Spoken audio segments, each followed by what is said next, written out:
This Directors. conference will now be recorded. Right, I'll start again. Yeah, thank you. All right, I'll start.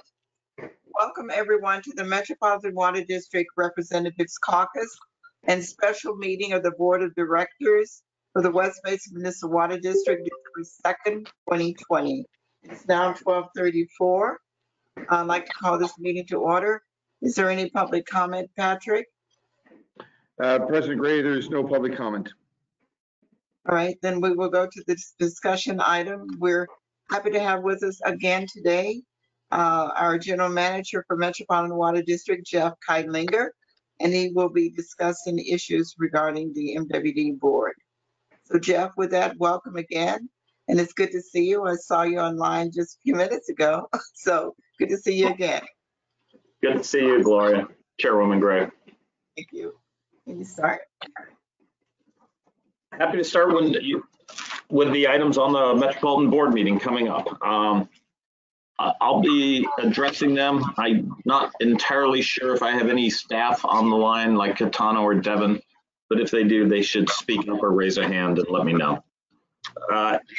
You have on your agenda item 5 items that you want to speak, you'd like to see addressed. So I'm just going to speak to those 5, and then if people have questions on other agenda items, they should just let me know. So the first item you have on there is item 7.2, which is for Metropolitan to adopt a COVID-19 member agency payment deferment program. This is something staff was asked to prepare by the board and to look at and prepare in the early days of the pandemic. We put it together and it's now ready for adoption. And you'll recall in the first 6 months or so of the pandemic, we all were very concerned about a high rate of non-payment at the retail level. And many retail agencies were very concerned, particularly with government orders, by the state as well as federal government to not turn off utility services for non-payment. And so for the first 6 months of the pandemic, most retail agencies sent out notices saying there would not be any turnoff of utility services for non-payment. And we weren't sure how that was going to play out. Member agencies, both wholesale and retail agencies that belong to Metropolitan, if they were going to have severe budget impacts for this, asked could Metropolitan do anything. We developed a program that would enable the member agency to defer payments to Metropolitan for a limited period of time if they met certain criteria, and then we would work with them how they would handle those payments in the future.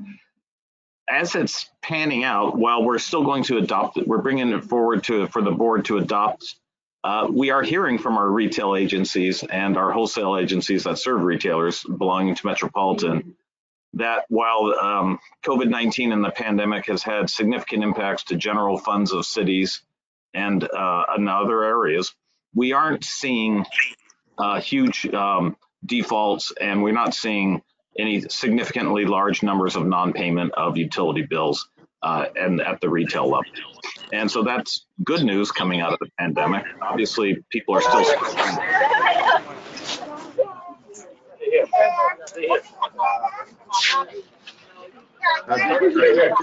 Director Kwan, thank you for muting. Okay, sorry, Jeff, go ahead.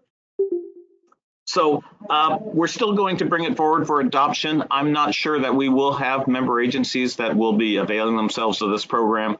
And we haven't had any request of any of our member agencies for deferment of payments. And we're not seeing any of the retail level below our member agencies similarly being affected. But we're continuing to monitor the situation. And we think it might be just good to have this program as a back pocket, kind of just in case for reserves. But the good news is it doesn't look like it's going to really be needed at this particular point in time. I will defer talking about item B73, well, no, I'll talk about it now. And EJ can probably add more detail to that, and when it's his turn. We are Every year we address and update our legislative priorities and principles for every year. These kind of guide staff's action on which bills we bring to the board and, for direction, and it provides us for direction on commenting and helping shape water-related bills and issues for Metropolitan.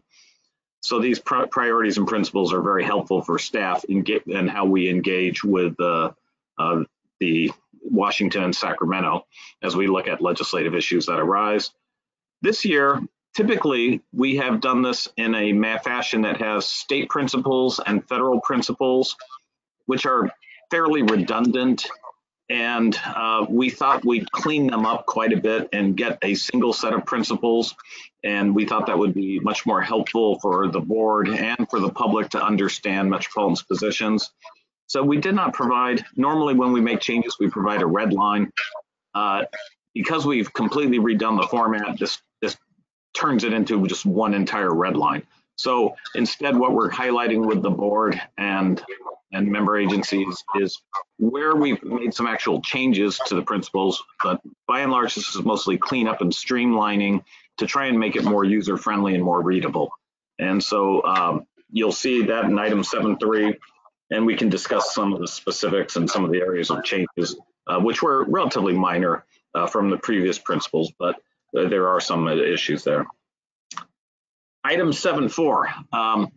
This is going to be an issue of significant interest to the public and to the board, and I do expect for us to get quite a bit of public comment on item 7.4. This is to authorize a funding agreement with the state of California for Metropolitan's share of funds to do the environmental review and planning on the Delta Conveyance Project.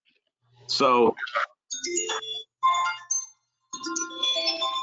I will expect there to be probably an hour, more than an hour, maybe a couple hours of public comment at the outset of the meeting.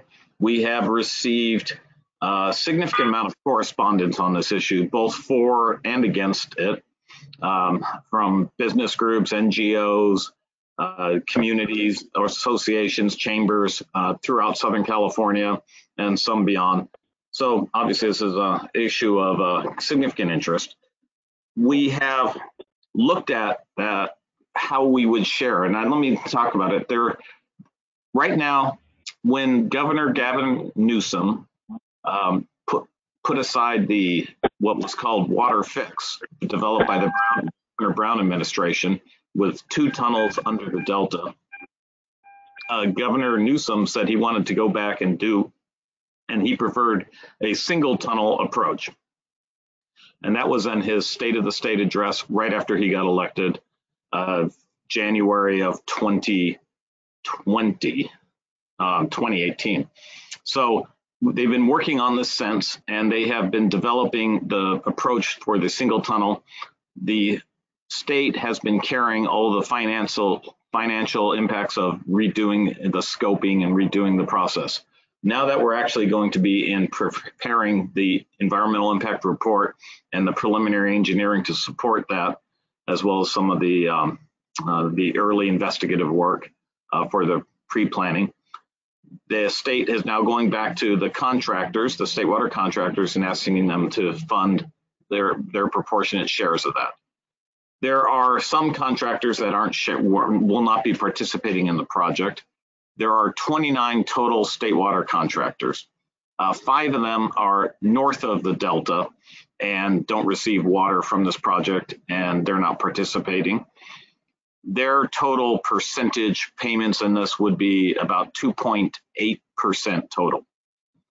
There are, of the remaining 24 state water contractors south of the Delta, there are 6 small agricultural agencies that will also not be participating in this project. They did not take it for a vote. Their total percentage is about 3.8%. The remaining 18 state water contractors have all been taking to their boards for a vote on participating in their share of the environmental planning costs. Of those 18, 15 have already voted. They've all voted yes. There are 3 agencies that have yet to vote, and they will be voting in the next couple of days, Metropolitan being near the last on Tuesday, the December 8th. And so everyone else has voted yes to this point. And so there is, that process has been proceeding very smoothly and looks pretty promising for developing the environmental review process on this project. There is, so when we are looking at what would be Metropolitan's share of this project, our table A percentage plus Metropolitan's share of the north of Delta contractors piece is about 47% total. That would be our payments for that. Now, Kern County is only participating they're about 50% in and 50% out. Kern County is another big state water contractor, by and large, a mixture of agriculture, but some urban interests in Bakersfield area. And so they're about half in and half out on the project. So that missing piece of for Kern County is about another 10% or so of the environmental planning costs. One of the options we were looking at is that Metropolitan would pick up all of the share that Kern County was not funding.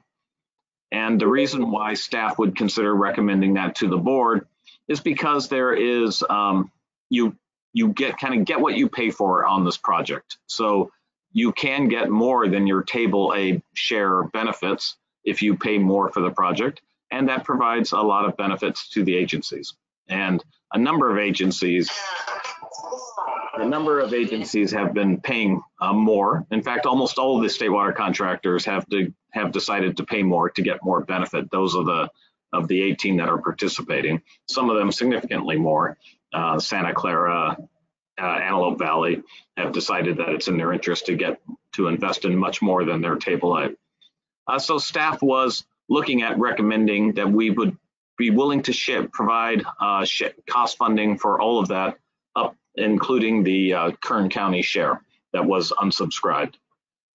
In input from the board and discussions with the directors and going through this process, it's my view and staff's view that there is much more consensus at Metropolitan at this point in time in just sharing the table A portion, that 47%, and not going up to the roughly 60% that would be involved in picking up the Kern piece. And I think it's very important that we come out of this and move forward on this project with as strong a Metropolitan base as we can, the highest degree of consensus possible. And so after discussing this with Roger Patterson and the rest of the Metropolitan team and the chairwoman, that staff has made option 2 our recommendation, which is to not go up to that 60%, but instead to fund at that 47% table A share level. I think that has a lot more stronger support within Metropolitan, and that's why we are proposing doing that. This is roughly, so we're talking about $340 million of environmental review work over the next 4 years, and Metropolitan would be paying a little bit less than half of all that cost. We've discussed this with the governor's office, Secretary Crowfoot and DWR Director Carla Nemeth, and they have assured us that the state of California through DWR will be picking up the rest of that cost of the environmental review that would be then unsubscribed. And so they have assured us that the work will get done and will be completed in a timely fashion, regardless of whether Metropolitan picks up that share or not. And so that's why we were comfortable with then recommending that approach. So that's really what I needed to say on that. I don't know if you want to break Patrick or Chairwoman Gray for questions as I proceed, or should I just continue walking through all these and take all the questions at the end? Jeff, we may have some questions regarding these ones, so let me ask. Is there anyone who would like to ask questions regarding this item? Any of the board members or staff or anyone else that's part of the group here? Just speak up. Well, Jeff, I don't hear any. I think you did a great job of explaining it, so I guess we can move on. Okay. Real briefly, we have been working with our member agencies on a stormwater pilot program, and we have gotten a number of applicants for that. I think EJ has more information on this as well. I'll just say one of the ones that we're bringing forward for a stormwater pilot program agreement. This will be, I believe, our 5th or 6th one that Metropolitan's entered into, is with City of Culver City and West Basin, through West Basin MWD, working through our member agency. So it's a local one. We have another one on the agenda as well. So we're bringing 2 of these forward to the board. And this comes out of our local resource program and part of our experimental phase of it, which is one of them is to do these pilot programs on stormwater. The idea is to get to gather data and looking at local stormwater projects, collection projects, how effective are they, how cost effective are they, and with that data, hopefully eventually being able in position to bring back to the board some years from now a program at larger scale. So we consider that a good news story, and working closely with West Basin, we'll be bringing forward one of these. That's the 7.6, and we're bringing forward another one as well. Then the last item I want to talk to is it got tabled last month. It was to enter an agreement with Southern Nevada Water Authority, which would where they would cost share with Metropolitan a portion of the environmental review for a regional recycled water program. Let me kind of walk back, the discussions we've been having. We've been talking to our board about this for about a year now. We've had discussions with Southern Nevada about our regional recycled water program. They are very intrigued with it. They do not have the opportunity to really do water recycling at any meaningful level in Las Vegas. I mean, they do recirculate the water and all you see in all the fountains and the water features at the casinos. But the way the law of the Colorado River works is if the water returns to the river, they get a return flow credit. So recycling the water does not result in a new source of water for Southern Nevada. And so they don't invest in recycling. Instead, they invest in conservation and partnerships with their limited agricultural usage. They see a need for about 20 to 25,000 acre feet of new supply at about mid 2030s. So right now they are under their total demand. Their total demands are less than their entire Colorado River water supply. And so they've been banking water in Lake Mead, much like Metropolitan. And you probably recall during the drought through the 2014, 2017 period, when Metropolitan had severe drought throughout California, and the State Water Project had a 5% allocation in 2015. Southern Nevada then agreed to actually bank water with Metropolitan. That enabled us to provide Colorado River water.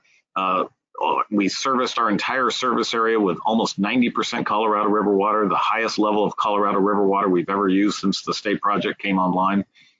And they really helped us out during the drought. And what they did is they provided us water currently rather than banking it in Lake Mead. We then banked water in Lake Mead the last couple of years to repay them. And so we've been able to swap water back and forth that way and exchange it. And it's worked very well to the advantage of both agencies. So their concept is, in the future, they would like to find a water project somewhere to invest in with a partner that can exchange water with them. Their view is that what we're looking at, the regional recycled water project, would likely come online in the early 2030s. That's when they foresee a demand for 10 to 25,000 acre feet, somewhere in that range. And so they would like to invest potentially in this project if we'd be willing to exchange water back with them. So they'd like to get in on the ground floor of that and really look at the environmental review. So what we propose then is if you're going to participate in the environmental review and take a look at it, they'd like to be a funding partner on it. And so they would commit up to $6 million in the environmental review. Total cost of the environmental review is about $30 million. And that would be roughly proportionate to a share of the ultimate project that they might be interested in investing in. So they went to their board. They got they got approval in their capital planning to spend up to $750 million sometime in the future with an unidentified, unnamed partner. They would like it to be Metropolitan if this project goes forward in the future for future water supply that could be exchanged back.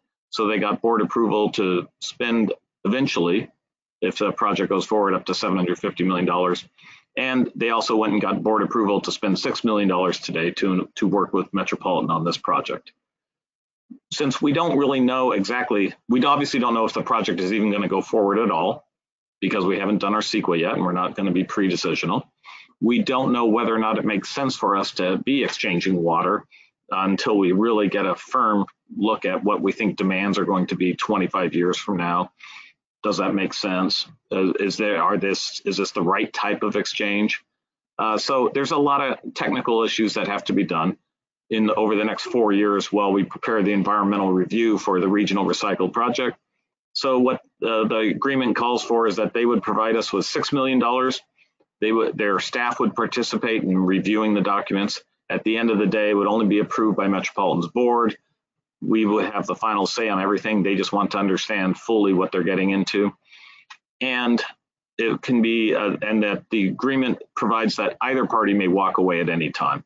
And so if they walk away, we will refund their money to them spent without any interest and just fund it ourselves. If at the end of it, we decide we don't want to partner, we want to keep everything for ourselves, then we just refund the money and we walk away. And no commitment by either side.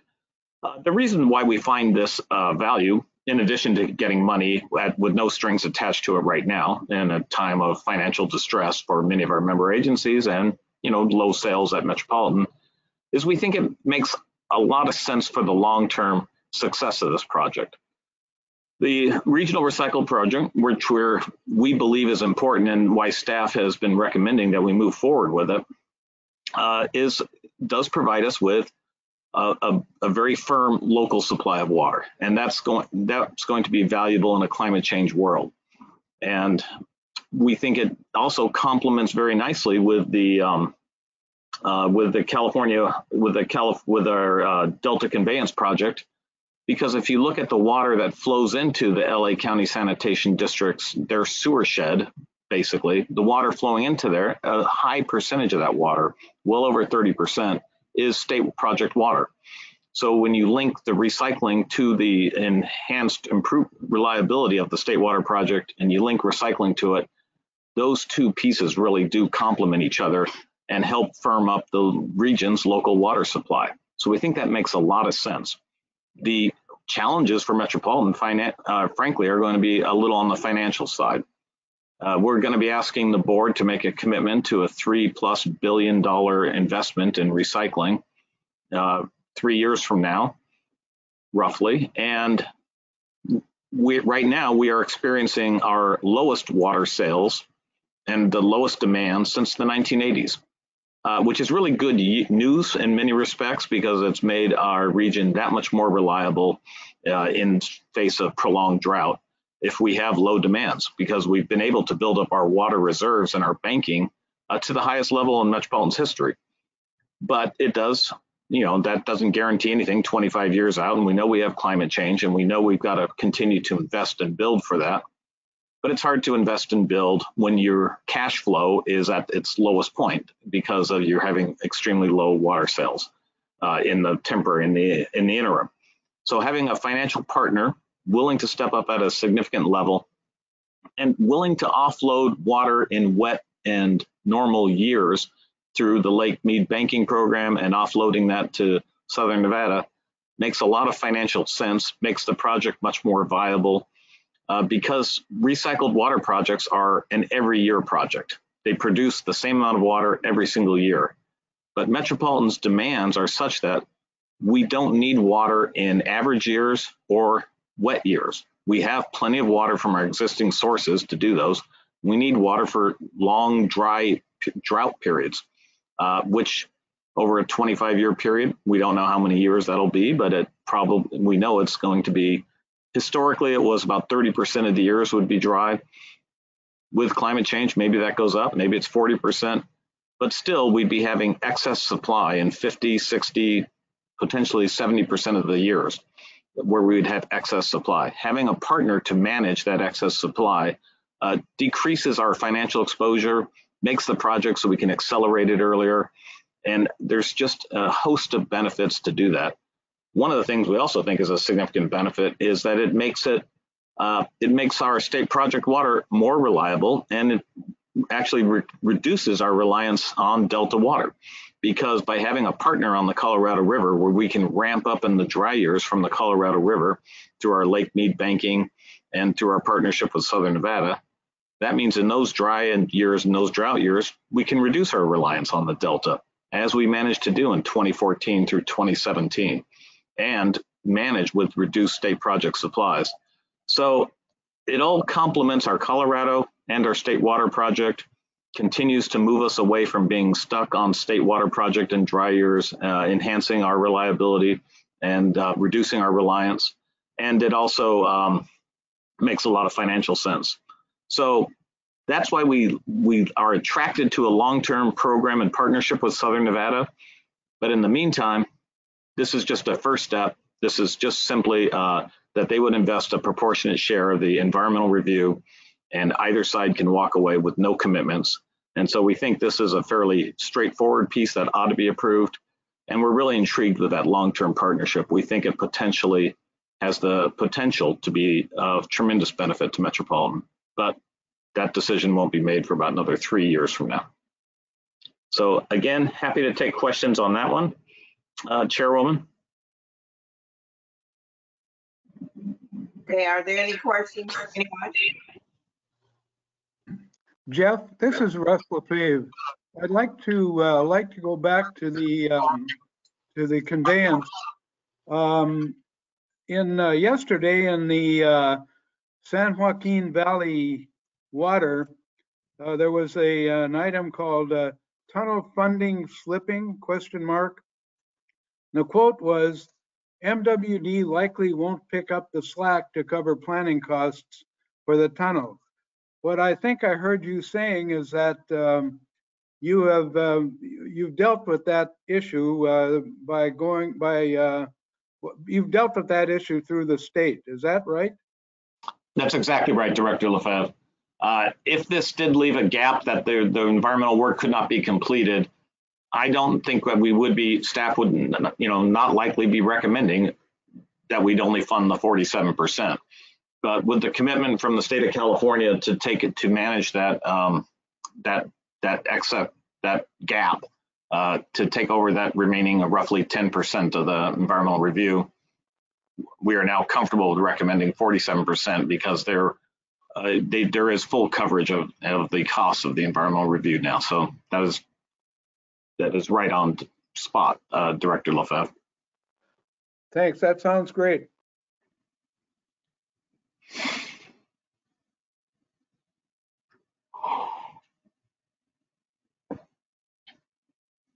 Are there any other questions? Okay, Jeff. Thank you, Chairwoman. All right, that's the last item. Okay, I think EJ is next on the list, on the agenda. Yeah, that's correct. On item 3B. Patrick, you want to introduce the issue, or you want to go directly to EJ? Well, EJ needs no introduction, so he's going to give us our legislative report today. Thank you, EJ. And if you wanted to add anything back on the other item, you can do that also at this point. Thank you. No, thank you very much, Patrick, President, Chairwoman Gray, and all of our guests, really. I wanted to just jump back real quick on item, I think it's 7-5, which is the Stormwater for Direct Use Pilot Program. And really it's to complement Metropolitan Water District staff. West Basin staff, along with the city of Culver City, has been working very closely with Metropolitan Water District to get the agreement to this point. Obviously, the city has authorized the city manager to enter into the agreement. West Basin just recently took it to our board of directors as well, so it was approved there. Metropolitan Water District staff has gone above and beyond to work with the stakeholders to make sure that this gets done. It's an excellent project. For those of you who don't know, it's actually for the Culver Boulevard realignment and stormwater filtration and retention project. It has a potential capture of an estimated 187 acre feet of stormwater, and that water would actually offset potable use by directing some of that portion directly to grassy areas for irrigation purposes. So I want to say thank you to Metropolitan Water District staff for that. And as he might have mentioned, there's a very similar item in 7-6. I might have gotten those two flipped, but they're the same program. One is for the city of Long Beach, who may or may not be joining us on this call. And then, of course, the other item is Culver City. And as part of that, I would, one other special guest, I do know that Alex Heidi is joining us today, former West Basin staff member. And actually, through West Basin's involvement in LA County's Measure W, we've been participating, kind of working with stakeholders to find perfect projects. And he was one of the key pieces of putting this together and bringing the option to the city of Culver City. So I'm very excited, not just for the action that could be taken next week, but just the overall partnership and collaboration as part of that. Secondly, I wanted to just touch very quickly on item, I think it's 7-3, which is Metropolitan Water District's top legislative priorities. As Jeff mentioned, they're going through a slightly different process, but in the end, I think the results are really very similar as far as identifying their specific priorities moving into the next year. They did, as a part of a PowerPoint presentation in November, they identified 8 legislative priorities. I'll read them to you. It's water infrastructure funding, which is obviously a key piece of West Basin's annual strategy.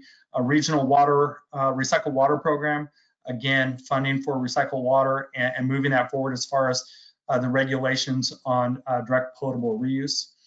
Delta Conveyance and California Eco Restore, non-mitigation habitat restoration projects, COVID-19 relief for public water systems, research and water science funding, funding for PFAS monitoring and remediation, and tax exemptions for water conservation and efficiency initiatives. And most of us recall that this has been an annual effort by Metropolitan Water District. It's actually, the coalition has been working on this for the past several years, whether it be specific bills or in policy pieces.